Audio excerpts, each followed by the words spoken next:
দর্শক, আমি এই মুহূর্তে দাঁড়িয়ে আছি 12 নং পিতিমপাশা ইউনিয়ন 9 নং ওয়ার্ড শিকরিয়া গ্রামের বেরির বান্দর বাঙ্গার এখানে যাওয়া যান না।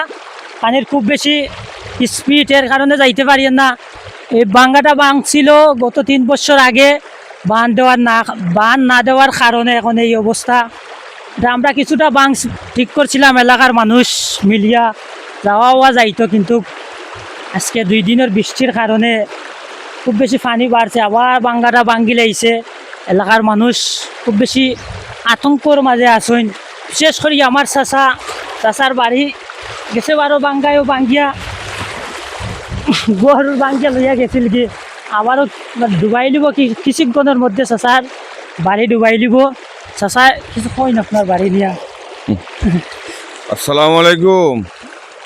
কিনা আপনারা সব আছেন তো ভালো, আর আপনারা তো ভালো, আর আমরা তো আর একবারে নাজুক পরিস্থিতির মাঝে, বুঝছেন নি। মনু নদীর বেড়ি বান ভাঙ্গিয়া এটা তো আর আপনারা জানেন, আজ 4-5 বছর হয়ে গেছে গিয়া বেড়ি বেড়টা ভাঙ্গার কোনো খাস টাজও নাই, ওর না বর্ডার এলাকা। কিন্তু আমার বাড়িটা একবারে ঝুঁকিপূর্ণ, কিন্তু অনেক ক্ষয়ক্ষতি।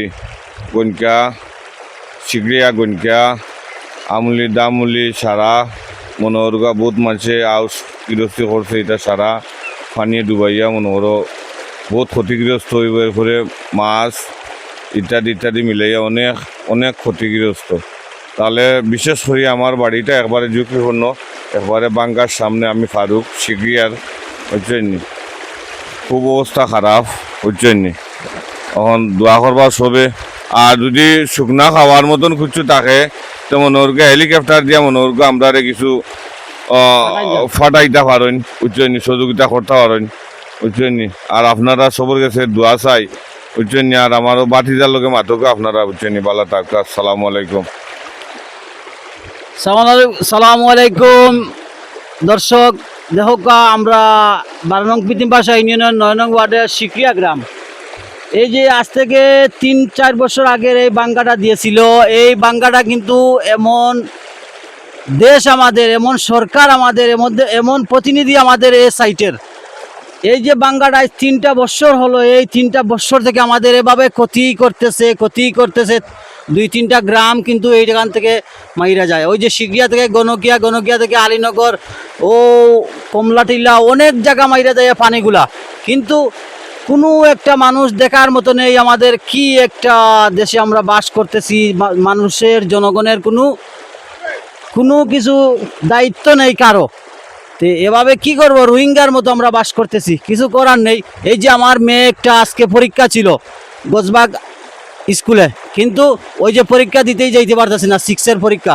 কি আর করার, আমাদের জীবনটা এভাবেই যাচ্ছে। দেখেন আমাদের জন্য কিছু করা যায় কি না যায়, আপনারা দেখবেন জনপ্রতিনিধি যারা আছেন তারা।